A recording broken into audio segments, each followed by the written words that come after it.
A Monsanto, uma gigante mundial da indústria de agrotóxicos, foi condenada a pagar quase 290 milhões de dólares a um jardineiro nos Estados Unidos. O valor passa de R$1 bilhão. Dwayne Johnson trabalhava em uma escola na Califórnia. Ele alegou que usava produtos químicos da Monsanto à base de glifosato para eliminar ervas daninhas. No veredito, a juíza do caso lê a pergunta feita ao júri. Os produtos químicos foram fator importante para causar dano ao Sr. Johnson? A resposta é sim, diz ela. Answer, yes.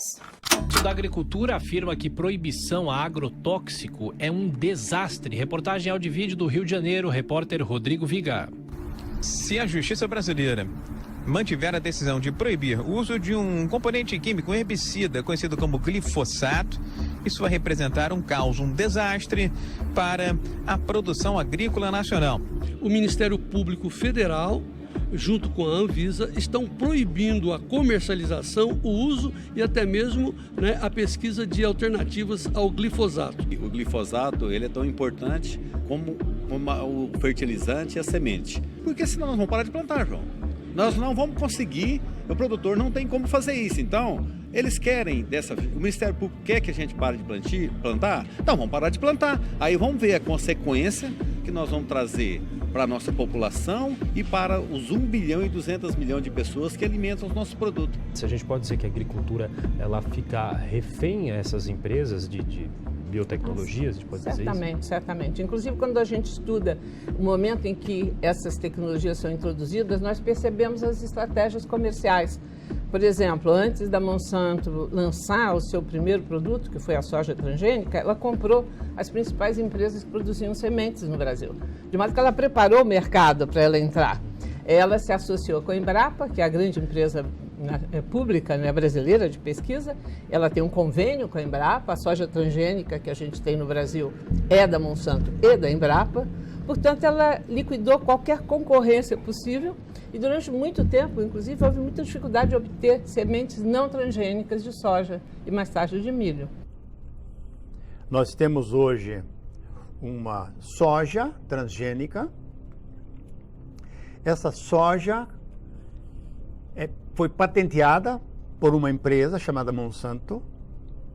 E essa empresa chamada Monsanto tem um herbicida que funciona com os genes desta soja. Morrem, quando for aplicado um herbicida para controlar as ervas daninhas da soja, morrem todas as ervas daninhas, menos a soja. Porque houve um casamento. Aquele Roundup, aquele herbicida, aquele glifosato que foi treinado dentro do laboratório para a planta suportar esse, e foi então, o seu gene foi fortalecido para não ser atingido pelo glifosato. A soja então prospera apesar das aplicações de herbicida. Então hoje se faz uma agricultura de venda cruzada. Aquela soja só pode ser plantada se comprar determinado herbicida. Notaram a perversidade? Então aquele agricultor que comprar uma semente transgênica, ele, na hora da colheita, na hora de embarcar essa soja no porto, essa soja ela é avaliada, investigada no laboratório, e se ela for com características transgênicas, o agricultor tem que pagar uma parte para o dono da patente. Produziu, na hora da venda, na hora da exportação, ou na comercialização, esse agricultor tem que pagar royalties para a empresa detentora dessa patente. Acontece muitas vezes que um agricultor não plantou soja transgênica, mas o vizinho plantou soja transgênica. E houve, pela proximidade das áreas cultivadas, plantadas, houve um cruzamento das sojas. E ele acabou produzindo uma soja transgênica sem saber. No momento que ele for vender a soja dele, achando que a soja dele é limpa, não é engenheirada geneticamente, ele vai ficar pasmo, porque vem uma conta e ele vai pagar royalties sem saber. A chefe de cozinha, Paola Carosella, destacou a importância da rotulagem dos alimentos geneticamente modificados. Na verdade, isso pode ser interpretado como que isso aqui é meio mimimi, porque 1% é muito pouco. Mas a realidade, o que mais pega nessa PL é que a forma como vão ser analisados os alimentos contendo transgênicos muda. Enquanto hoje é feita antes, nesse projeto de lei, se fala que ela vai ser feita depois, no fim do processo. Então, no fim do processo do alimento, pode ser que seja muito difícil rastrear o transgênico. Com isso, pode até ser que na rotulagem fale não contém transgênico, mas na verdade tem dentro ingredientes transgênicos. No ano passado, a Agência Internacional de Pesquisa de Câncer, que é o maior órgão mais responsável sobre a questão de câncer, pela primeira vez levantou a suspeita de que que não é propriamente o transgênico, mas é um agrotóxico utilizado, o mais frequentemente utilizado no mundo, né? Que é o glifosato. A marca fantasia dele é o Roundup Red, da Monsanto. Que esse glifosato seria possivelmente cancerígeno para seres humanos, certamente para animais. Então, nós temos aí a possibilidade de descobrir muito tardiamente que nós talvez tenhamos passado uns 15 anos ou 20 anos nos intoxicando mundialmente. Ele retira aquele símbolo em triângulo amarelo com o símbolo T dentro do transgênico. Ele mantém a imposição de colocar contém transgênico, mas ele retira o símbolo, a simbologia. Então, se está tudo bem com os transgênicos, essa é a minha grande questão. Se os transgênicos são tão bons, se chegaram para matar a fome no mundo, que eu não concordo, mas tudo bem, para que tirar o T? Se é bom, tem que deixar o T ainda maior. Hormônios nos animais, hormônios nas plantas, porque dá lucro, produz bonito, rápido.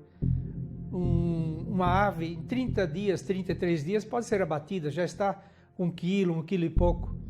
Então dá um lucro. A galinha, por exemplo, criada solta, leva 6 meses para poder ser abatida. Agora, no mês consegue, 1 mês e pouquinho. Então o hormônio faz isso. É uma ração artificial também, antinatural.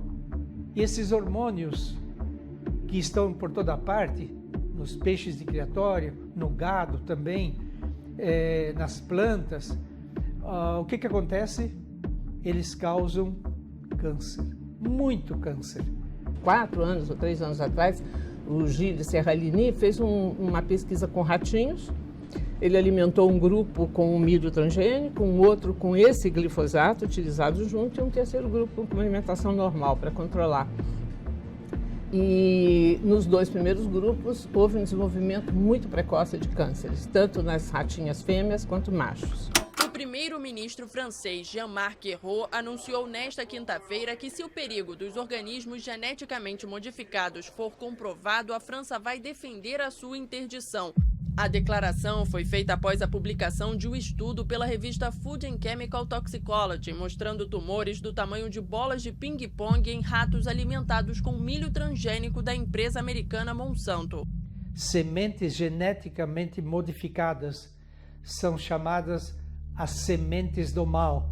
É o título de um livro sobre transgênicos, as sementes do mal. Eles desequilibram o cérebro humano, desequilibram as emoções, agridem o cérebro humano, fazem perder a noção do que é certo e do que é errado. Esses transgênicos, eles não são identificados pelo corpo, por isso também não são assimilados.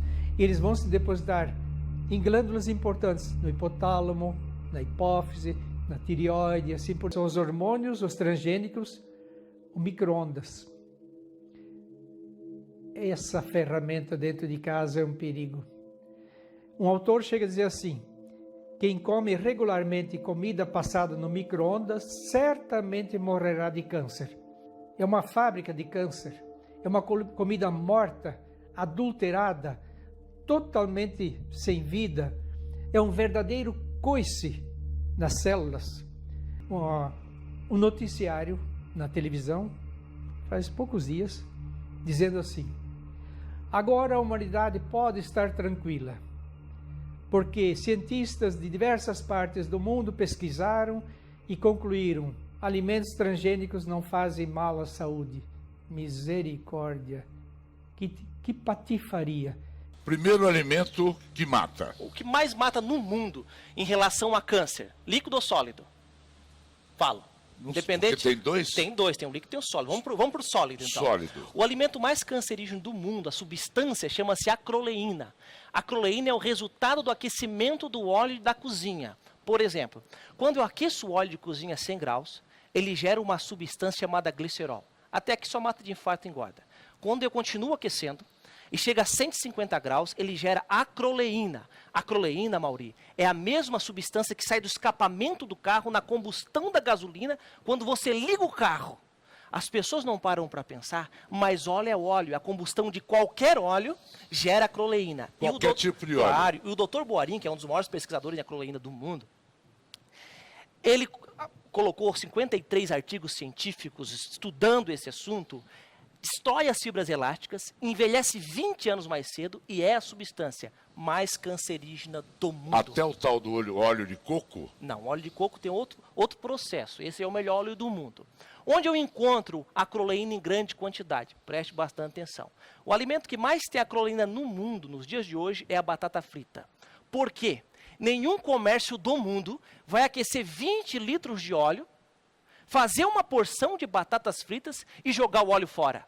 Vai reaquecer 10, 15, 20, 30 vezes o mesmo óleo. Claro, eu nem comecei a falar de batata palha, porque daí se perde o rumo. Aí não tem noção de quantas vezes aquele óleo é aquecido. Eu estou falando em câncer aqui, Amaury. Eu sei que eu tenho liberdade para isso. As pessoas em casa, câncer. É câncer. 500 mil pessoas recebem o diagnóstico de câncer no Brasil todo ano. Outro alimento, requeijão. Requeijão é um dos alimentos, um dos queijos mais infartadores no mundo. Tem 10 tipos de queijo principal. Um deles é o requeijão. Só que o requeijão batizado. O que é requeijão batizado, Amaury? Requeijão batizado é que, como o requeijão é um produto caro, a marca mais famosa chegou em 1911 no Brasil. É um produto caro, tá? Então eles colocaram 30%, de 25% a 30% de gordura hidrogenada, de 20% a 15% também de amido de milho. Coloca uma droga chamada de acetil, porque fica com gosto de sabão. Imagina, gordura hidrogenada, o amido de milho, sem gosto nenhum. Então eles colocam o diacetil, que é uma droga que dá lesão cerebral, já foi comprovado. Para dar o gosto de queijo numa coisa que não é queijo. E a pessoa compra. Por quê? Qual pizzaria do mundo, isso é lógico, que vai colocar na borda da pizza requeijão de R$10, 300 gramas? O diacetil, quando se acumula no cérebro, ele gera uma proteína chamada proteína beta-amiloide. Proteína beta-amiloide em excesso é mal de Alzheimer. As pessoas que trabalham em fábrica de pipocas de micro-ondas nos Estados Unidos, se você entrar em qualquer lugar que serve comida, cheiro muito gostoso, de acetil e aerosol. Isso é coisa do capeta. O cultivo orgânico também foi a opção escolhida nesta fazenda, no distrito do Montalvão, em Presidente Prudente. Aqui na propriedade, em uma área de 1.500 metros, o André e a Emily produzem diversas hortaliças e frutas agroflorestais. E tudo começou com o propósito de contribuir para a saúde das pessoas. O sistema de agrofloresta, que é o que a gente faz, que a gente fala que é mais que orgânico. Em poucas palavras, ele usa a floresta como modelo. Você vai ver que a terra está sempre coberta com a serrapilheira, uma camada de cobertura vegetal morta, matéria seca, né? Folhas, galhos. Uma planta mais nutritiva, mais saborosa. E uma coisa que os clientes falam muito é da durabilidade dela. Cada vez que a gente faz uma cultura aqui, toda essa matéria, essa cobertura, as raízes, fica lá. A terra fica cada vez melhor. Então, a gente também faz muitas podas nas árvores, assim. Toda essa matéria vai na terra. É um tipo de uma comida para a terra. Então, essa vez também, cada vez o terra fica mais fértil, com mais vida, assim, é cada vez melhor. A qualidade dos alimentos conquistou a vizinhança e o casal de produtores já pensa em mudanças no sistema de entrega. A técnica genética da ciência avançou de tal forma que o homem agora está manipulando o núcleo da célula. E dentro do núcleo tem cromossomo, tem genes, e os genes são formados de sequência de pares de DNA. Então eles verificaram exatamente aquele gene alterado e eles entraram. Isso vulgarmente também é chamado tesoura, como se cortasse. Então eles abriram 2 pares de DNA e eles introduziram um gene perfeito que o indivíduo não funcionava ou tinha alterado.